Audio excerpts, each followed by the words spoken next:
వసంతవల్లరికి స్వాగతం. ఇవాల్టి వసంతవల్లరిలో ప్రముఖ కథా రచయిత్రి శ్రీమతి శ్రీపతి లలిత గారు రచించిన హాస్య కథ హంస కథ హింస కథ వింటారు.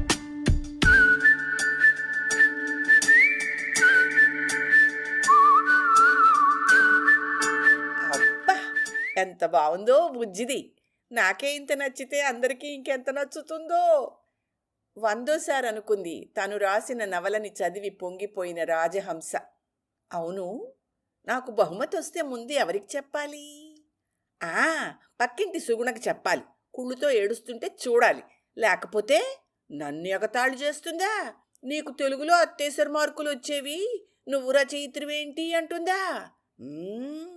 తెలుగు అస్సలు రాని వాళ్ళు హీరోయిన్లు అవ్వలేదు. న్యూస్ చదివే వాళ్ళకి, యాంకర్లకి, డబ్బింగ్ చెప్పే వాళ్ళకి మాత్రం తెలుగు సరిగా వచ్చా సినిమాలు హిట్ అవ్వడం లేదు. అసలు తెలుగు రాకపోవడమే ఒక క్వాలిఫికేషన్ ఇప్పుడు. మొన్నటికి మొన్న ఫేస్బుక్లో ఓ కథకి నేను రాసిన విమర్శ చూసి ఆ రచయిత్రి ఒక నమస్కారం ఇమోజీ పెట్టలేదు అంటే అర్థం ఏమిటమ్మా? గొప్పగా రాసినట్టేగా. ఇంకో రచయిత అదేదో భయపడుతున్నట్టు పెట్టాడు.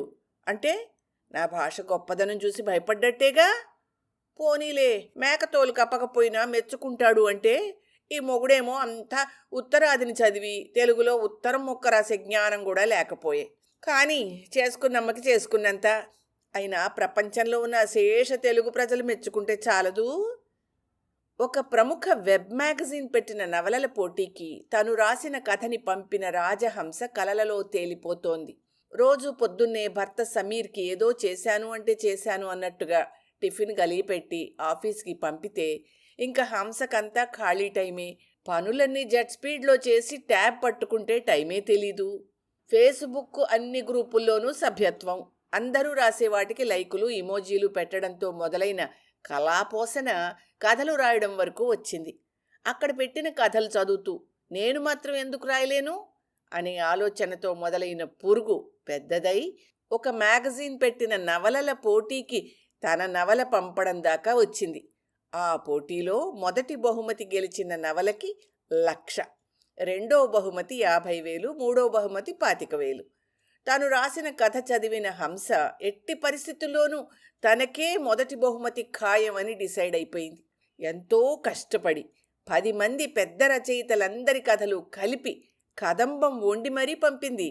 పక్కా ఫస్ట్ ప్రైజ్ రావాల్సిందే అనుకుంది. 1,00,000 రూపాయలు బహుమతి వస్తే ఇంచక్క ఆ గుండాయన షాపులో కొంచెం బంగారం, ఆయనలానే రకరకాల వేషాలు వేసుకుని ఎకరా అరెకరా పొలాలమ్మే ఆయన దగ్గర ఒక అరెకరా కొందామని డిసైడ్ అయిపోయింది. కథ పంపి వారం అయింది. పత్రిక వాళ్ళేమో ఎటువంటి ఉత్తర ప్రత్యుత్తరాలు లేవు అన్నారు. ఎలానో మొదటి బహుమతి వస్తే ఫోటో అడుగుతారు కదా అని కొన్ని సెల్ఫీలు తీసింది. కానీ అవంత గొప్పగా లేవు. ఇంకా లాభం లేదని ఫోటో స్టూడియోకి వెళ్ళింది. బాబూ, బ్రహ్మాండంగా తీయాలి నా ఫోటో. నా నవలకి మొదటి బహుమతి వచ్చింది. వాళ్ళ పత్రికలో నా కథని ఫోటోతో వేస్తారు. తర్వాత ఎలానో ఇంకొన్ని పత్రికల వాళ్ళు ఇంటర్వ్యూలకు పిలుస్తారు. అప్పుడు నా ఫోటో నువ్వే తీసావు అని చెప్తానే. ఇంకా చూసుకో, నీకు బ్రహ్మాండమైన అవకాశం అంటూ ఊరించింది. అసలే మూసేసే స్థితిలో ఉన్న తన స్టూడియోకి పునర్వైభవం వస్తుందన్న ఆశతో హంసకి మంచి పోజులతో ఫోటోలు తీశాడు ఆ స్టూడియో అబ్బాయి. ఇంకా బహుమతి ప్రచురించడానికి 10 రోజులే సమయం. ఈలోగా మంచి చీర కొనుక్కోవాలి. మొదటి బహుమతి వస్తే ఆ కథని ఏ త్రివిక్రమో సుకుమారో చూసి సినిమా తీస్తానంటే అని ఆలోచించి భర్తను ఒప్పించి మంచి పట్టు చీరలు 4 కొంది. ఇలా హడావిడి పడ్డ రోజు రానే వచ్చింది. దేవుడికి దండం పెట్టుకుని ట్యాబ్ తెరిచి చూసింది బహుమతుల ప్రకటన కోసం. ఎంత వెదికినా తన పేరు కనబడలేదు హంసకి. బహుమతి సంగతి దేవుడెరుగు, మామూలు ప్రచురణకు కూడా రాలేదు తన నవల.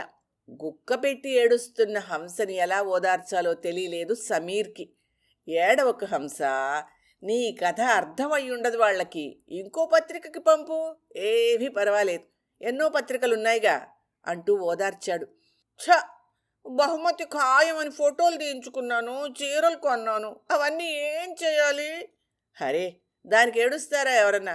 రోజుకో చీర కట్టుకుని ఫొటోస్ తీసి చక్కగా ఫేస్బుక్లో పెట్టు, హాయిగా రెస్ట్ తీసుకో అంటూ ఆఫీస్కి వెళ్ళాడు సమీర్. హంసకి తిండి ఎక్కలేదు, నిద్ర రాలేదు.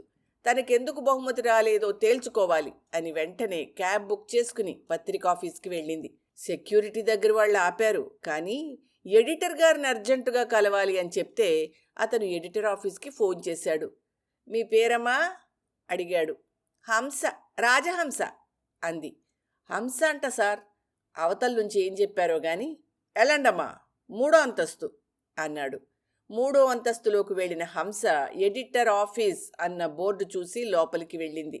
అక్కడ టేబుల్ దగ్గర ఒక పెద్ద ఆయన, దగ్గర దగ్గర 60 ఉండొచ్చు. ఆయన టేబుల్ మీద ఎడిటర్ అన్న బోర్డు ఉంది. వెనకాల సరస్వతీదేవి బొమ్ముంది. ఆయన దగ్గరికి వెళ్ళి ఎడిటర్ గారిని కలవాలండి అంది. అమ్మా, మీరేనా హింస గారు అన్నాడు ఆయన. ఆ హింస కాదండి, హంస, రాజహంస అంది ఆయన్ని సరిచేస్తూ. హింస కాకపోవడం ఏమిటమ్మా, ఇంత హింస మేమెన్నడూ పడలేదు తల్లి. పేరు కూడా సరిగ్గా తెలుగులో రాయలేని దానివి నువ్వు రచయిత్రివా? నీ కథ చదివాక పోతన గారి పద్యం గుర్తొచ్చిందమ్మా.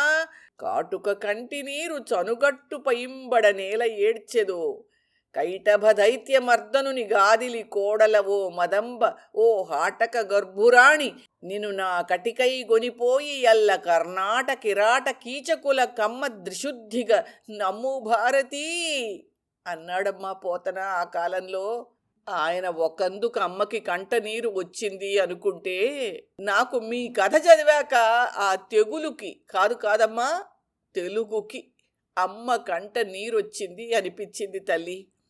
సార్, నేను ఇన్ని గ్రూపుల్లో మెంబర్ని, కానీ ఎక్కడ పోతన పేరు వినలేదే. ఆయన ఈ పద్యాన్ని ఏ గ్రూపులో పెట్టారో నాకేం తెలుస్తుందండి ఉక్రోషంగా అంది హంస. నిలువు గుడ్లేసుకుని చూశాడు ఆ ఎడిటర్. 2 చేతులు ఎత్తి నమస్కారం చేసి, పాపమమ్మా, మీ కథ చదివిన నా అసిస్టెంటు కొద్దిలో బ్రెయిన్ స్ట్రోక్ తప్పించుకుని ఇంట్లో సంధి ప్రేలాపనలు చేస్తున్నాడు.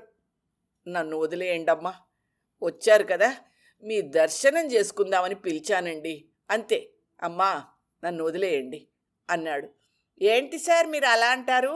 నేను పండమూరి రాజేంద్రనాథ్ నవల, వద్దనపూడి సువర్చలారాణి గారి కథ, గూడూరు కైకేయి గారి కథ, ఇలా 10 మంది పేరున్న రచయితల కథలన్నీ కలిపి రాసి పంపానండి. ఎంత గొప్ప నవలలని! ఒక్కోటి 50 ఎడిషన్లు వేశారు. మరి అన్నీ కలిపినా కూడా నా నవలకి బహుమతి రాకపోవడం ఏమిటో నేనెంత బాధపడుతున్నానో తెలుసా మీకు అంటూ ముక్కు చీది ఎక్కడ చూడవాలో చూస్తుండగా ఆయన, ఉండండమ్మా, మీ కథ పేపర్లే ఇస్తాను, వాటికే తుడుచుకోండి. అవి ఎలాగో అంతకంటే ఎక్కువ పనికిరావు.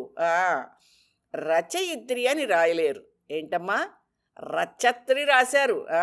మీ పేరైనా సరిగ్గా రాశారా? రాజహింస. ఇంకా నవల పేరేమిటమ్మా? ఘట జనమ పెళ్ళి. ఆహాహాహా! ఒక్క చోటంటే ఒక్క చోట ఒత్తులు దీర్ఘాలు సరిగ్గా లేవు కదా. అసలు మీకు తెలుగు వచ్చా అని? పూర్వజన్మలో వీళ్ళిద్దరూ భార్యాభర్తలా? ఈ జన్మలో ఫేస్బుక్లో ఫ్రెండ్స్ అయ్యి ఈ సంగతి తెలుసుకున్నారా? అసలు ఆ కథ ఏమిటమ్మా? పెళ్లి కోసం కళ్ళు ఖాళీ పూలయ్యాయా? కళ్ళు పూలవడం ఏమిటమ్మా నా బొంద కాకపోతే, అవి కూడా ఖాళీ పూలా? అయ్యో, కొత్త ప్రయోగమా తల్లి. ఈ కథ కనుక నేను వేస్తే నా పత్రిక ఉండాలా పోవాలా చెప్పమ్మా? చెప్పులతో కొట్టరు మమ్మల్ని పాఠకులు. అమ్మా మహాతల్లి, ఒక్కసారి మీ దర్శనం చేసుకుందామని రమ్మన్నాను. మీ హింస భరించలేకపోయావు తల్లి. మీకో నమస్కారం. ఏమాత్రం దయా కరుణ ఉన్నా దయచేసి తెలుగులో రాయొద్దమ్మా మీరు. లేచి హంసకి దండం పెట్టాడు. మరి నా పట్టు చీరలు, నా ఫోటో సంగతి? కళ్ళనీళ్లతో అడిగింది హంస. అమ్మా, మీ ఫోటో కావాలంటే తప్పిపోయింది కాలంలో వేస్తాను. మీరు ఇంకాసేపు కనుక ఇక్కడ ఉంటే నాకు బీపీ ఎక్కువై పిచ్చి కూడా వస్తుంది. అయ్యో, మరి నా కథ, నా సన్మానం, మహారచయిత్రి బిరుదు? వెక్కుతూ అడిగింది హంస. అమ్మా, పొరపాటున మిమ్మల్ని పైకి రమ్మన్నాను. మీరు నన్ను బయటికి పంపెట్టున్నారు. దయచేసి మీ కథను తీసుకుని వెళ్ళండమ్మా హింసమ్మా అంటుంటే కోపంగా అంది. హంస, రాజహంస ఇక్కడ. నేనేదో ఒక రోజు నా రచనకి ఆస్కార్ బహుమతి గెలుచుకోకపోతానా? నా ఇంటర్వ్యూ కోసం మీరు రాకపోతారా? అప్పుడు చెప్తాను మీ సంగతి. ఉక్రోషంగా అంటూ బయటకొచ్చింది, వెనకాల దబ్బుమని మనిషి పడిన శబ్దాన్ని పట్టించుకోకుండా.